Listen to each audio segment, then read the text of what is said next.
చట్టంలో రోడ్డు నియమ నిబంధనలను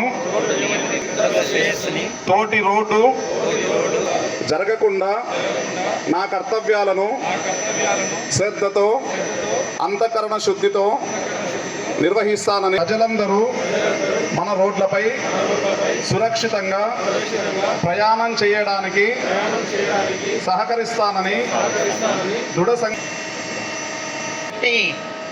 Yes, we will encourage safety. We will follow road safety, and we will take care of our. Yes, we will always ensure that road safety is taken care. Yes. Especially on bikes.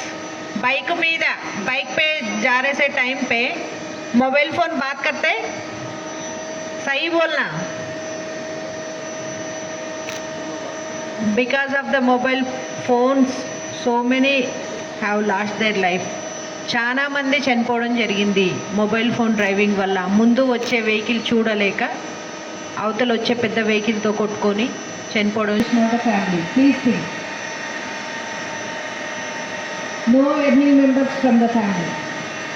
So నేను చెప్పేది ఏంటంటే మీకు helmet పెట్టుకోండి, mobile phone మాట్లాడొద్దు, seat belt పెట్టుకోండి.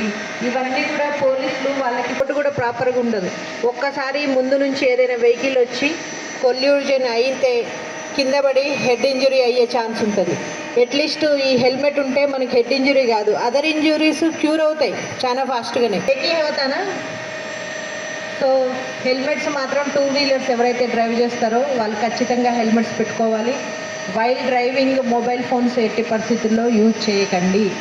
And four wheelers, నేను already కార్లో ఉన్నాను కదా అనే ధీమాలో ఉంటాం. సీటు బెల్ట్ పెట్టుకోక ఎంతమంది చనిపోయారో లాస్ట్ 1.5 ఇయర్లో ఈ హైవేస్ మీద నేను చూశాను ప్రత్యక్షంగా. నిన్న చూసాము మూసాపేట దగ్గర ఒక యాక్సిడెంట్. ఆల్రెడీ ఒక వెహికల్ స్టేషన్గా ఉంది, బొలెరో చాలా ఫాస్ట్గా వచ్చింది. ఒక కేసులో మొత్తము కంప్లీట్గా తిరుమల నుంచి వస్తున్నారు, యూకే నుంచి వచ్చున్నారు. ఎంత స్పీడ్లో వచ్చారంటే ఒక లాంగ్ వెహికల్ కిందికి వెళ్ళిపోయింది, మొత్తం ఫస్ట్ టైర్స్ కిందికి వెళ్ళిపోయింది వెహికల్. అంటే ఎంత స్పీడ్లో వచ్చి ఉంటారు? ఒక్కటే నిమిషం కదా మనం స్లో చేసుకుంటే. ఒక్క నిమిషంలో మనం ఏం బిల్డింగ్స్ కట్టాము, అంబానీలము అయిపోము. ఆ ఒక్క సెకండ్ మనకు ఓపిక అనేది ఉండాలి, ఆ పేషెన్స్ అనేది ఉండాలి. రీసెంట్గా ఒక 70 years old, actually 70 years old అతను డ్రైవ్ చేయాల్సిన అవసరం ఉందా? స్టీరింగ్ మీద కంట్రోల్ తప్పిపోయింది, లక్కీగా బతికారు. లారీ కొంచెం ముందుకి లాక్కొని వచ్చింది కారు కంప్లీట్గా. సో స్పీడ్ ఎంజాయబుల్గానే ఉంటుంది, కానీ ప్రాణం పోతే మళ్ళీ రాదు. మన ఫ్యామిలీ మెంబర్స్ అందరూ మన కోసం ఎదురు చూస్తుంటారు, మన మీద డిపెండ్ అయ్యే వాళ్ళు చాలామంది ఉంటారు. సో 4 వీలర్ అయినా సరే ఖచ్చితంగా సీట్ బెల్ట్ పెట్టుకోవడము, ప్రాపర్ మెయిన్